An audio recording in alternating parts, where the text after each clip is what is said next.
people, welcome back to the Baby Father podcast for a brand new episode.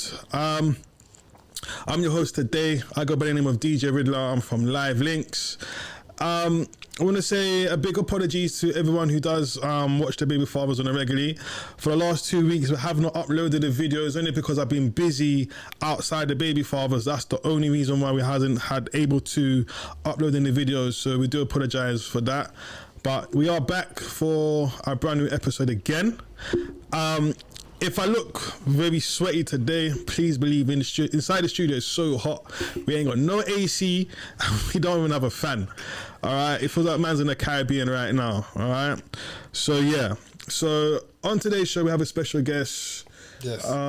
He goes by the name of Marcel, if I'm correct. Yeah. Thank you, Marcel, for coming on today's show. Yeah, thanks for having me. Thanks for having me, man. Yeah, bro, you know this is a platform for fathers, right? Yes. Now, before we get into it, you know what I'm going to say. Anything you say on today's show, it's your truth, and it's your truth only. Facts. Okay? Yeah. So, as we say, we don't want no one to try run of it or try run on something different because it's your truth and how you see it. All right, we have to put that out there. Okay, cool. All right, so on today's show, I'm going to speed up a bit quick because off air, we have been speaking about a few different things. Yeah. So just for the viewers, I'm just going to speed up a tiny bit to let them know that you are a full-time father. Yeah.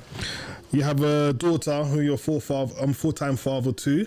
Yeah. And she's 8 years old. She's 10. 10, sorry. Yeah, apologies. She's 10. All right. Now, how did that come about, you being a full-time father? Really, it was a mutual agreement. It's something that we've kind of, me and her mother, we've been speaking about for, I would say, around 2-3 years. Never really happened, but yeah, I mean, the situation happened last year where I went to Denmark, like as we spoke about earlier. So I went to Denmark, and it kind of forced a few things to happen, and. From there, we just kind of went, it was a mutual thing. We went to go and sign the agreements, and I've got the full parental responsibility. And yeah, that's kind of how it happened, you know what I mean? That's how it happened, yeah. So when you say it was a mutual agreement, was you always asking for your daughter to be a full-time father too, or was it something on like, it wasn't kind of negotiable? Yes, okay. Because her mum has other children as well. So it seemed only right that, you know, I'm single, I'm young, I'm able to take her out, I'm able to do more stuff with her. And it made more sense for her to live with me at the time. Couldn't really come to an agreement over the years. You know, it was kind of back and forth. But yeah, me moving to Denmark, going to Denmark, kind of forced it all to kind of come together. But okay, so you say that she's got other kids. Are there kids you had with her? That wouldn't be, no. So they're from another relationship? Yes. Because what I'm trying to do, I'm trying to get my head around, if she's telling you could take the child, but she's got others, was she struggling with your daughter?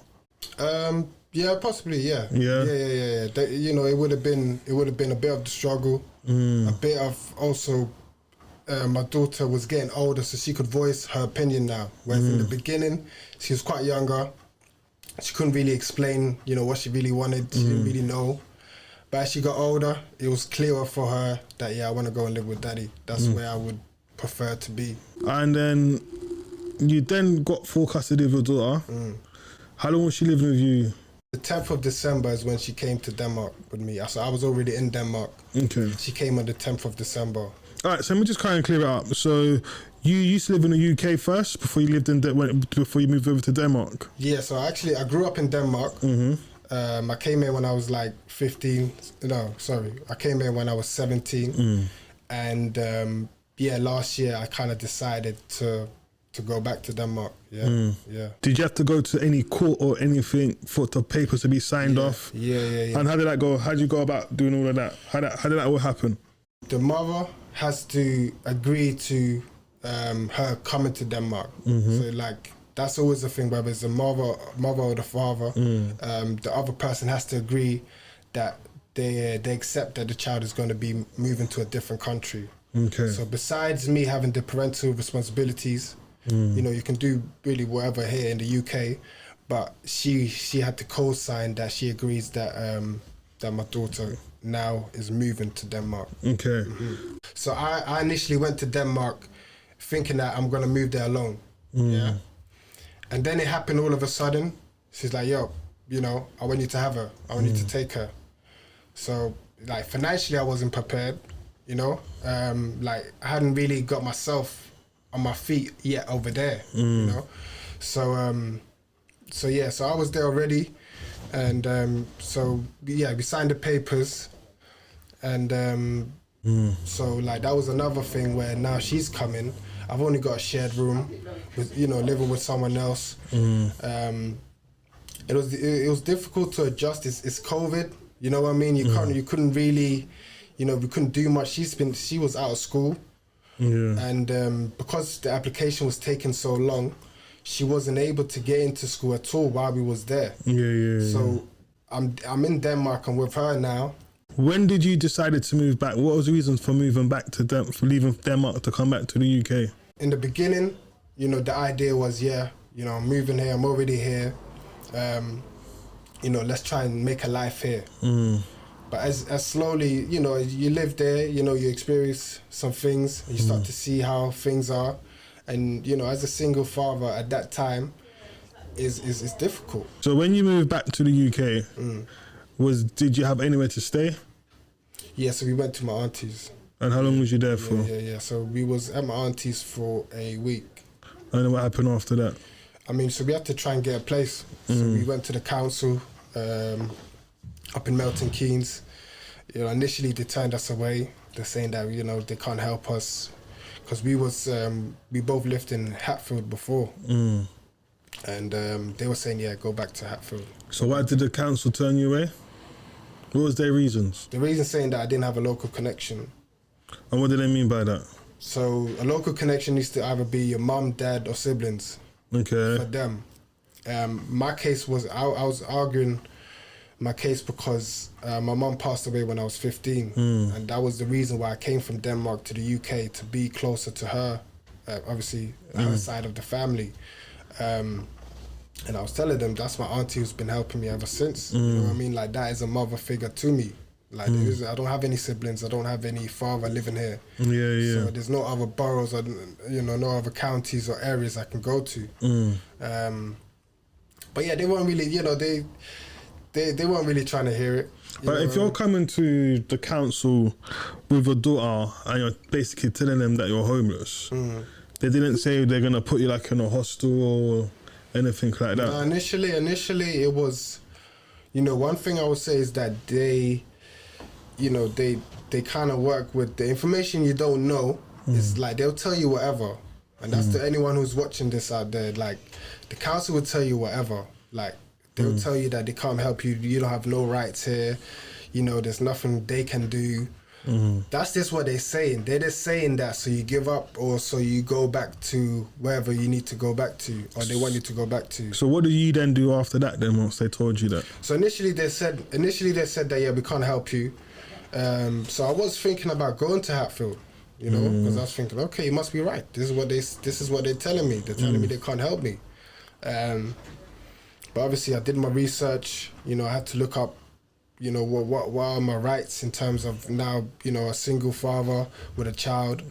I'm looking into the local connection. I'm speaking to Shelter, you know what I mean? Shelter gave, Shelter done a lot actually. So I spoke to Shelter and like they were telling me like they didn't even, like they're supposed to do an assessment on you. Like regardless of which area you're living in, they need to do a 21 days assessment.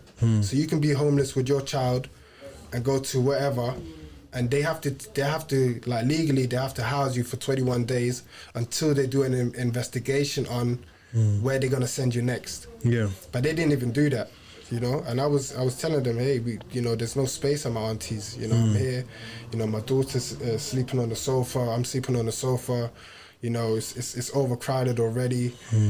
But they weren't really trying to hear it. So speaking to Shelter, they were able to give me the information I needed. You know, they got all the paperwork that you then send off to them. And then, you know, a week after, they like that day, I spoke to shelter and they gave me, you know, some forms to send to them.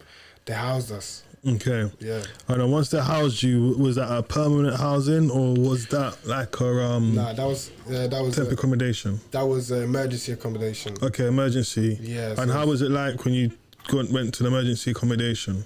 Emergency accommodation, it was just a hotel. So what they said that they didn't have anywhere, like normally, I don't know if it's normally, but a lot of scenarios, they'll put you in like a family unit or like a, you know, a shared place where you share kitchen, toilet, you've got a little room. But they didn't have any spaces, so they said that they just have to put us in a hotel. Yeah. And like the hotel was at a welcome break, like a service station. So like it was in the middle of nowhere.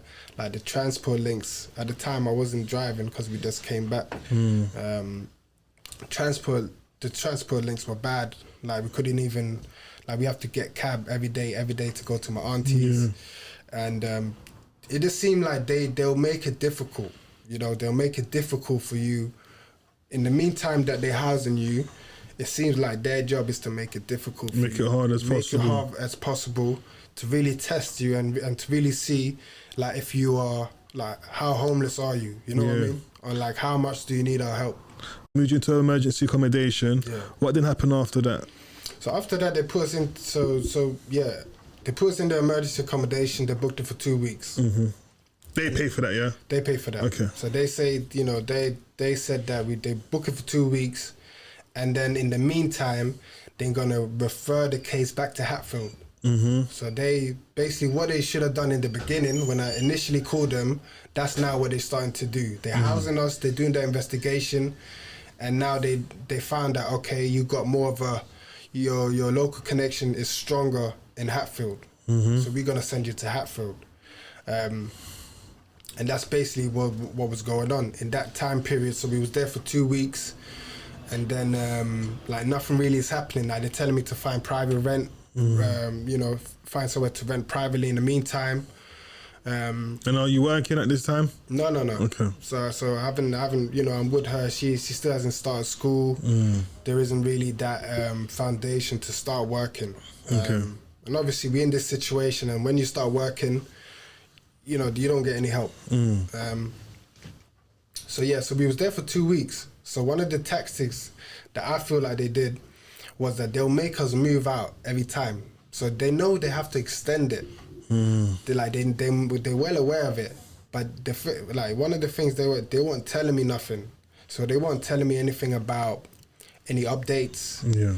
They're literally not telling me nothing. So they waiting to the day we have to come out of the hotel. Yeah. They're making us pack our stuff, go and wait in the lobby. So the first time that happened, lady's calling me and she said, she called me at like 11. She's like, I can first go to panel at 2:00, and then they're gonna make a decision on whether they will extend it or not. She doesn't even call me back. So these times I'm at the lobby. I'm there with my daughter. This is a little hotel, like a little Ramada hotel. Yeah. So we're there in the lobby. All our stuff is there. They're not really picking up. Whenever I'm calling them, they're like, you know, someone will call you. They're not really saying anything. And no one ever calls back. No one ever calls back. So probably around 6 or 7, they book it. Yeah. So you're hovering around, hanging around that whole time. Yeah, we're in the lobby. You know, they know what they're doing. You know what I mean? They know a child is involved. Yeah. But again, these are like the tactics that they will do for you to kind of give up, or just to be angry, or to be aggressive. Why do you feel that they behave like this towards you, or these tactics? Is it because you're a father? Is it? No, I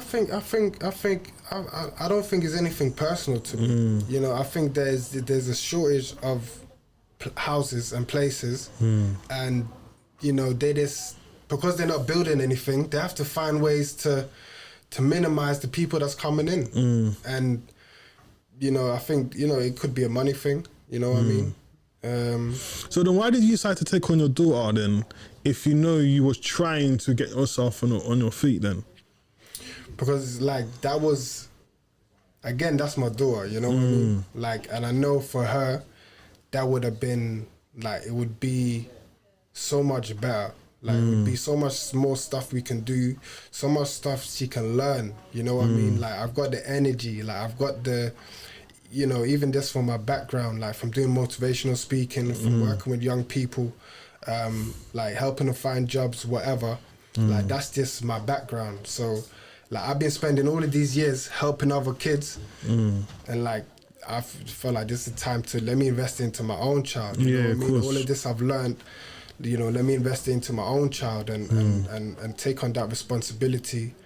And, you know, it's I understand your question, but that's your child, you know what I mean? Like, I wasn't really seeing her at the time. So, you know, if I can see her every day, I'll prefer that. But was that because she's in another country, or was it because sometimes the mum wouldn't allow you to see her? Yeah, so you see, so there was an episode before I went to Denmark, which kind of which was the reason why I went to Denmark. Okay. So that was just like, I hadn't seen her or spoken to her for like 8 months. Okay. You know, there was a rift between me and the mum. Yeah. And yeah, I wasn't seeing her. You know, I tried to speak to the family to see like if they can make some sense out of this, and like, you know, trying to figure out when can I see her, when can I speak to her, and all of this kind of stuff. And like, I wasn't getting anywhere. And I was getting frustrated because one of the things is, this is why I'm in this country. It's because of her. Yeah. Or else I would have been in Denmark. So I wasn't seeing her. I was, you know, just going to work, coming home, like, and not hearing anything. You know what I mean? My number's been blocked. Yeah. So I'm not hearing nothing. So you was going through all of that. That's how you then got to the stage of getting full access to her. Yeah. Because the mum then kind of reasoned with you. Yeah, and then that's how you was able to say. Because I haven't seen her, you know, I had enough. You know what I mean? I was like, you know what, I'm just going to go Denmark, you know, and focus on this business idea that I've got. And hopefully that will like pop up so I can like gain something. But you don't think to yourself though, bro, let me set myself up properly first, then take my child. No. So when she's then walking into... Yeah. But this is what it is, because we've been talking about this for years. It's been pulled back and forth and kind of been used as like, oh yeah, you can have it. No, you can't have her.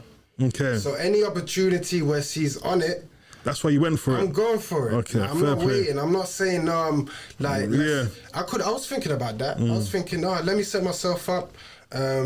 You know, let me get myself sorted and let me get a little bit more comfortable before taking on this responsibility. But things could change. She might change her mind by then. By the time I'm set up, she might be like, you know what? No, I'm not on it anymore. Yeah. You know what I mean? So it was risky. You know what I mean? And I knew it would be difficult. But again, I had that support of friends around me that helped me with that situation. You know what I mean? So you was talking about they every minute after 2 weeks they stop you and bring you back again. Yeah. They you know, you can be there. You know, it's their duty for 52 days. Okay. So, but after 2 weeks, what they would do is that they will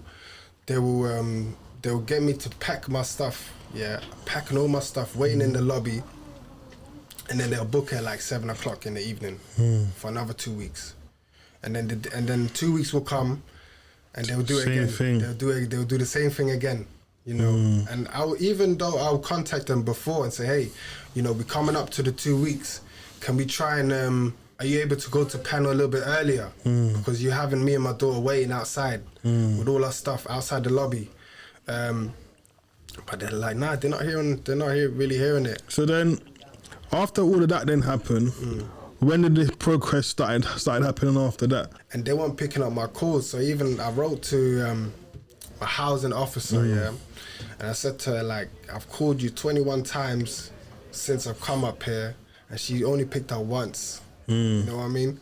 So that even this, because I used to call them, she never pick up. Yeah. And then I called they have you call like the reception or like the first, you know, the operator, and she just, I'll let them know, and no one really calls you back. So these times, so we're coming up to a point where they trying to refer to Hatfield. So Hatfield is contacting me, and they're saying that we've got this referral from Milton Keynes. You know, what's your situation and this and that, and I'm telling them straight, we're not coming to Hatfield. You know what I mean? Because you have a right. You know what I mean? You have a right to say, really whether you can, you can appeal the decision or not. And I felt like that, the decision I'm making to come to Milton Keynes is the most beneficial for my child. My family's there. I don't have any family elsewhere in the UK. Yeah. Her mum doesn't even live in Hatfield anymore. So there's no point in us going to Hatfield. What's most beneficial is for us to be around our family in terms of childcare. Like when I do start working, there's going to be that support for me and her, especially as a single father. And like they could understand that, you know what I mean? And I know Milton Keynes could understand that, but they weren't trying to hear it. They were still going on like, no, this is we're not taking you. Yeah. And they're just using the same excuse, over and over So again. do you think they're doing it because then they can get away with it? Yeah, they definitely feel like they could get away with it, and they definitely feel like I feel like they have gone away with it a lot of times. So it's protocol now. You know what I mean? It's normal for them. We were just stuck in a hotel room. So that is what I was fighting in the meantime, was like making a suitability review of the place. Yeah. Because it was not suitable.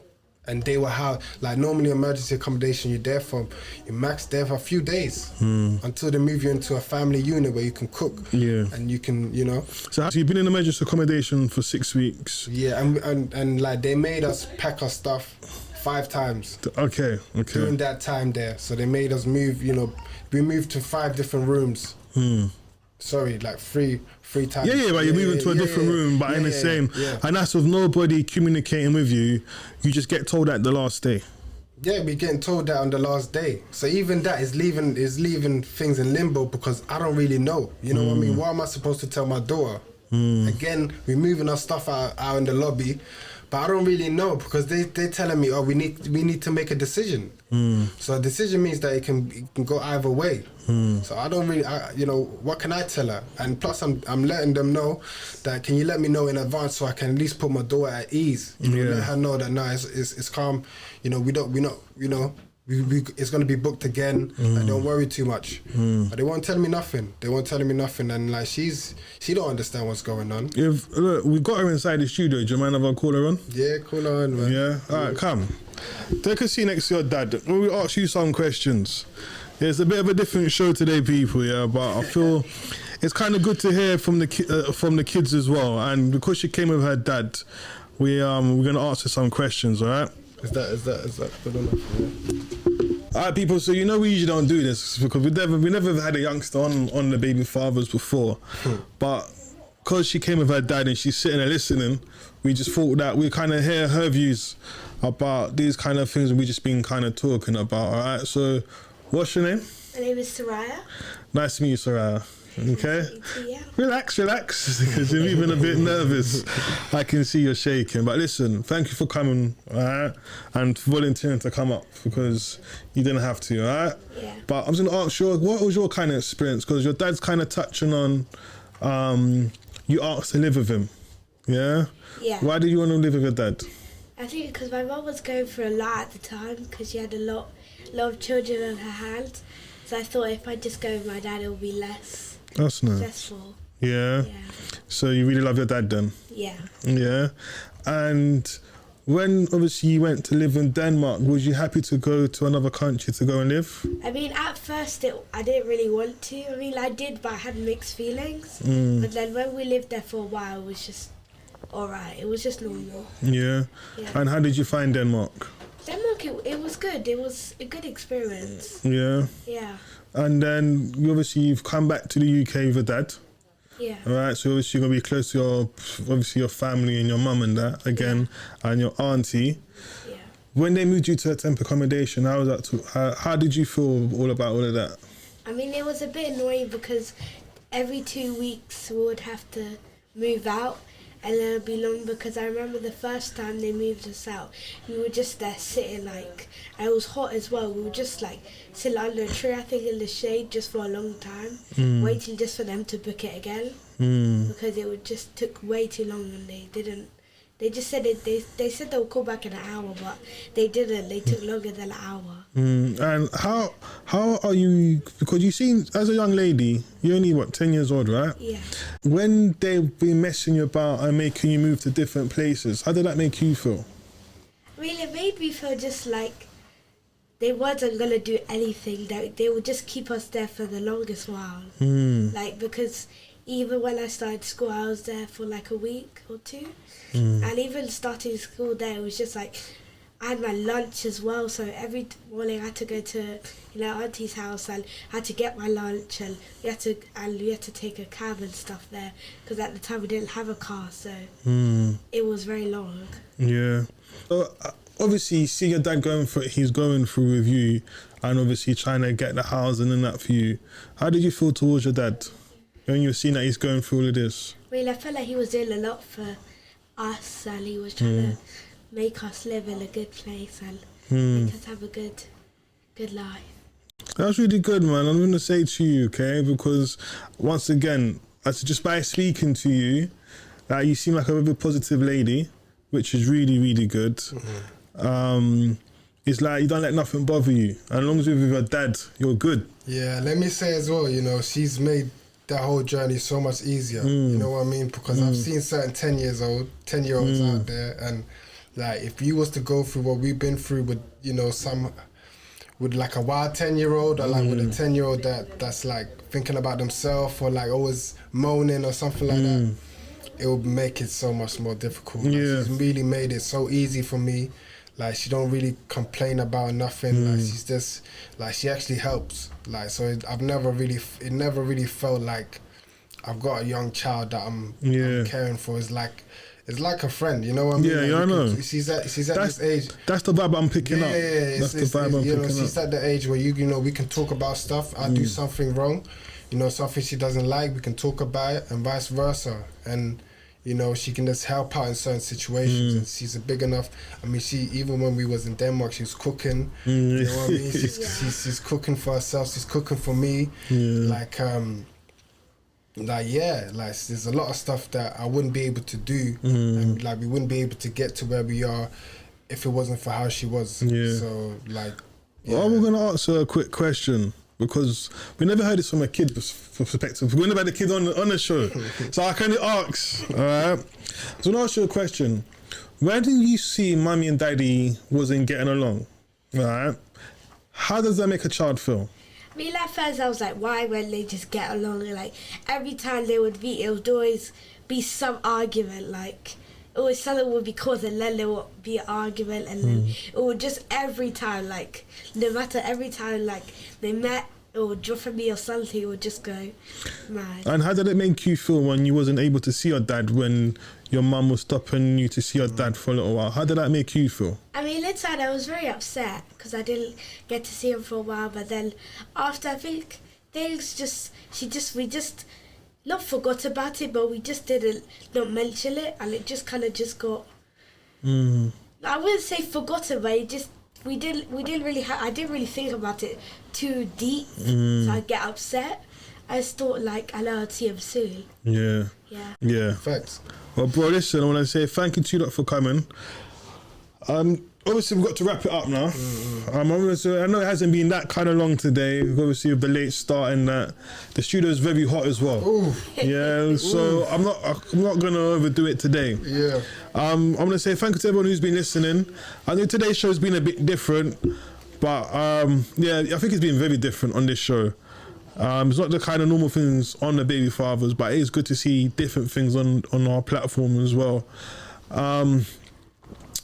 If you've got, I want to hear your lot's views. I want to hear you lot drop your comments below.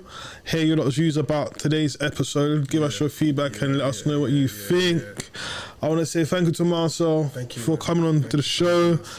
Miss Lady, very special lady. Okay.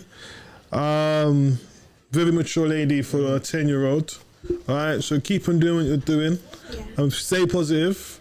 Again, you know, got your place now, so I hope it works out. Thank you. And etc. For myself, Ridler, from the Baby Fathers podcast.